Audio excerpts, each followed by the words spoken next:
Summer అంటే ఊరగాయలు, వడియాలు. వడియాల్లో చాలా రకాలు ఉంటాయి. అందులో సులువుగా చేసుకునేది గుమ్మడికాయ వడియాలు.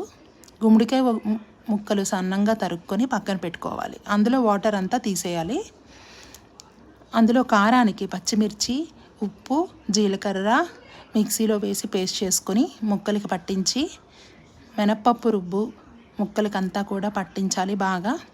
ఉప్పు కారం సరిపోయాయో లేదో టేస్ట్ చూసుకొని బాగా కలిసాక మీరు ఎందులో వడియాలు పెడదామనుకుంటున్నారో ఆ ప్లేట్స్లో తీసుకొని ఆ ప్లేట్స్కి కొంచెం ఆయిల్ బాగా రాయండి. అంటే ఎండిన తర్వాత ఈజీగా రావడానికి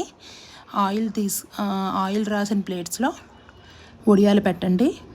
వడియాలు ఎప్పుడు పలచగా పెట్టకూడదు. గుమ్మడికాయ వడియాలు ముద్దగానే పెట్టాలి. ఎందుకంటే అవి ఎండిపోయాక విడిపోతాయి. సో ముద్దగా పెట్టాలి. అవి చక్కగా ఒక 1 వీక్ ఎండలో పెడితే చక్కగా మీకు రెడీ అయిపోతాయి. ఇదిగోండి, ఒక రోజు ఎండలో పెడితే ఎంత బాగా ఎండాయో చూడండి.